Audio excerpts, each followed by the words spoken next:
Baik, pemirsa 2 tahun terakhir ini merupakan fase penentuan di mana mengefektifkan kinerja dan juga pemetaan sumber daya. Jika komposisi tidak berubah sejauh ini, kemungkinan besar yang tadi disampaikan oleh Mas Riza bahwa ada 2 calon yang dianggap tepat, Pak Jokowi dan juga Prabowo. Sejauh ini apa yang Anda lihat? Apa yang dibutuhkan Gerindra?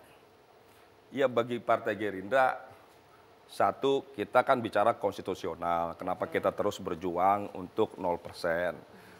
Namun demikian, kalaupun nanti MK memutuskan tetap 20%, kami akan menghormati bahwa ini bagian dari rule yang harus kami taati. Kami tentu akan berkoalisi dengan partai lainnya untuk mengusung Bapak Prabowo. Itu yang kedua. Yang ketiga, bagi kami pengalaman dari sebelumnya, koalisi ini masih sangat cair, dimungkinkan bertukar dan sebagainya, itu sangat-sangat dimungkinkan. Ya. Apalagi waktu pemilu ini masih 1,5 tahun, hampir 2 tahun. Ya, mohon maaf kan masalah-masalah incumbent itu akan dipilih kembali oleh masyarakat apabila dalam satu periode kepemimpinannya itu banyak prestasi yang diraih. Tapi sebaliknya kalau dalam 1 tahun ini masalah terus seperti sembako mahal, listrik mahal dan sebagainya, itu akan berefek pada incumbent dan akan menguntungkan penantang lainnya. Tapi kemarin kenapa datang ke Cikeas? Karena mungkin tidak terlalu percaya diri melihat hasil survei sejauh ini? Jokowi masih yang paling teratas? Tidak ada hubungannya. Kalau bicara survei, kami justru bersyukur Pak Prabowo naik terus, Pak Jokowi turun. Harusnya kalau bicara survei, incumbent itu di mana-mana harusnya di atas 70%, idealnya begitulah. Kalau ingin ya, biasanya orang begitu. Idealnya di atas 70%, tapi kan tidak begitu.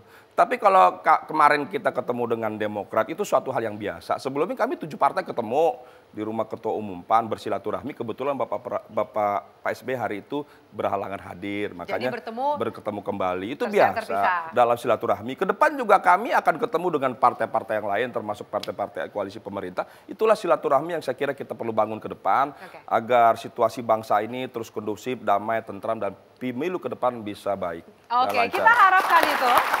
Semoga suhu politiknya juga tidak terlalu panas. Ada Mas Jayadi Hanan di sini. Mas Jayadi, kita punya beberapa slide. Mungkin Anda bisa menyampaikan, ada survei dari SMRC sejauh ini. Apakah benar ke depan akan ada 2 kandidat dan bagaimana pendapat dari masyarakat?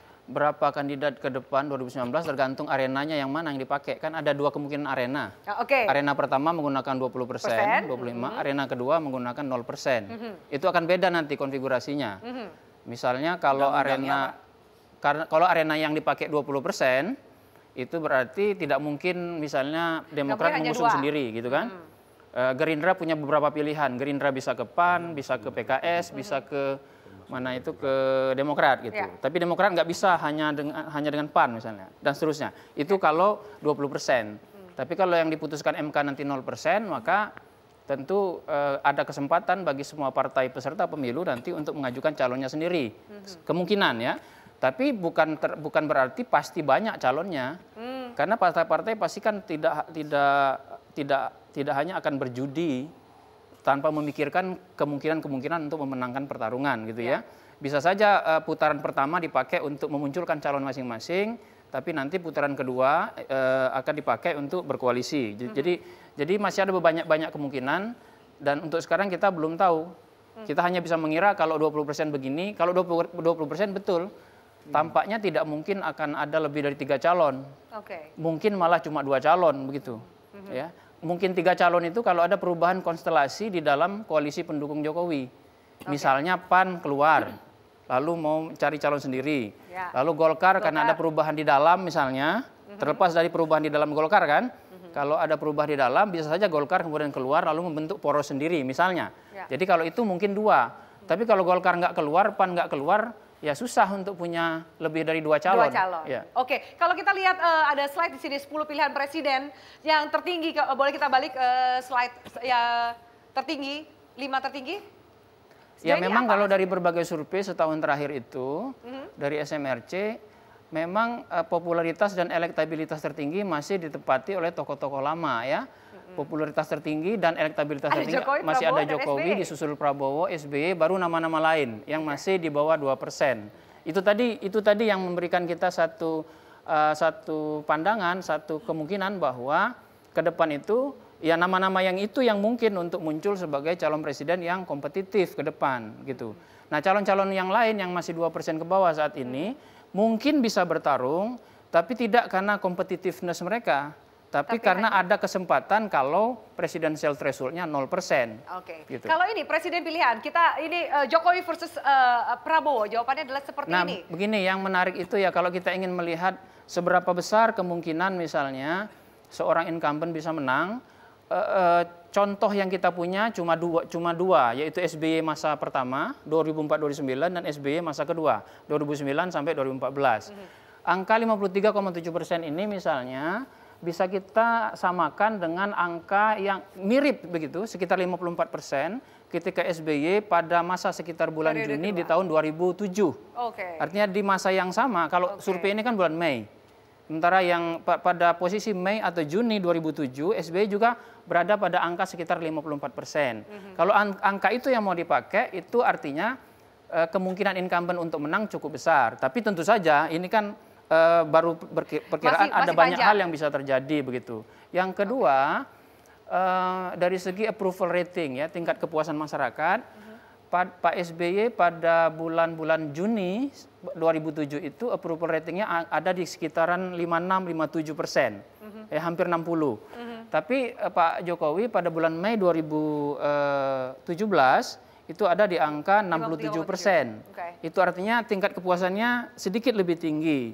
Maka kalau perkembangan politiknya linear, maka berarti kan kesempatan Pak Jokowi untuk memenangkan pertarungan terbuka lebih lebar, atau dengan kata lain Gerindra, Mas Riza Patria dan partai-partai pendukung yang lain nanti harus berusaha lebih keras gitu untuk mengejar itu. Oke, baik, terima kasih Mas Jayadi Hanan. Gerindra dan PDIP, Mas, bagaimana Anda menanggapi ini? Lega PDIP atau belum? Ya, mengenai persepsi publik dengan fakta yang ada harus kita lihat secara terpisah ya. Saat ini memang posisi Presiden Jokowi beserta para partai pengusung serta partai koalisi ini bagaimana demokrasi itu kan dari rakyat oleh rakyat dan untuk rakyat. Nah, yang masih 2,5 tahun ini kan proses untuk rakyatnya. Kalau bicara koalisi lagi tahun 2019 ini, kalau orang Jawa bilang itu kan gege mongso. Kita ini masih dituntut mandat rakyat ini mana yang untuk. Kalau pemilu itu dari dan oleh, 5 tahun itu kan untuk rakyatnya. Maka persepsi publik yang 53, itulah merupakan tugas pemerintah dan tentunya partai pengusung termasuk PAN kalau tadi disampaikan bahwa tetap akan bergabung pemerintah. Karena tadi hasil survei banyak mengatakan banyak kader-kader PAN yang justru menegasikan banyak program-program pemerintah misalnya. Justru ini tugas-tugas partai koalisi salah satunya menjadi speaker, menjadi juru bicara. Bagaimana yang namanya program prioritas pemerintah dalam rangka mengentaskan kemiskinan, bagaimana proses pemerataan ini segera disampaikan ke publik.